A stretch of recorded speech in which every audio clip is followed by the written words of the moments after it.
Good afternoon, Trinidad and Tobago. I'm Karen Cozier-Phillip, and this is your CNews update at 4 o'clock.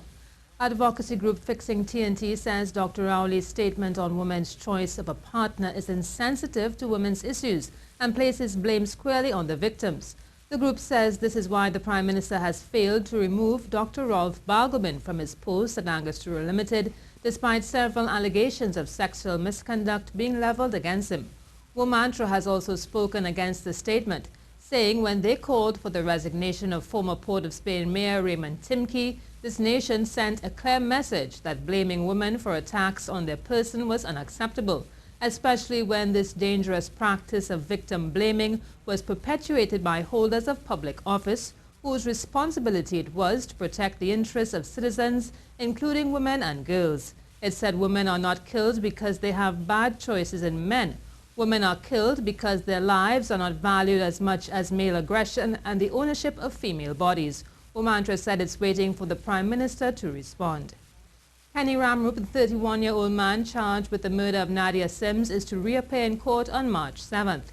He appeared before a superior magistrate charged with murdering Nadia Sims sometime between January 27th and February 2nd. The duty counsel expressed concern for his safety in prison because she said he was a state witness in a capital matter. She also said he was on medication for a kidney problem. The magistrate made a note on the remand warrant for the Commissioner of Prisons. A request was also made for his family to visit him at the police station, but that was rejected by the prosecutor. The decomposing body of 26-year-old Nadia Sims was found last week Wednesday, 4 days after she was reported missing. The Vehicle Management Corporation of Trinidad and Tobago, VMCOT, is insolvent. The chairman of the company, Lieutenant Colonel Neil Bermont, makes this admission, but with a proviso. In reality, when you look at the books, it is in fact an insolvent company because your current assets and your liabilities do not make you a solvent company. But if we had had the opportunity of our respective clients paying their bills in a timely fashion, we would have enjoyed solvency. He says that they have put things into operation to mitigate against their losses, including starting a car wash. The capital investment on the car wash in San Fernando was $1.3 million. And in 1 year, we were able to cover that and turn over our profit, which we use to assist in some of the overheads that we have. So we make an average of about $80,000 per month on that simple car wash.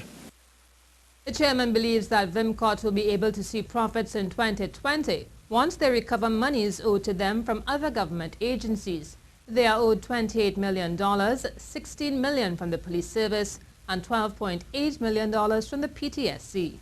In some carnival news now, for Zata and Republic Bank, Exodus will appear first in each of their categories when the Pan Trinbago NLCB National Panorama semi-finals get underway on Sunday, 12th February 2017 at the Queen's Park Savannah, Port of Spain from 9 a.m. 28 steel orchestras in the medium and large band categories will join 30 small bands in the Savannah Party for places in the grand finals. The draw for playing positions for the medium and large bands took place earlier this morning at CTV. The draw was aired just after 1 o'clock.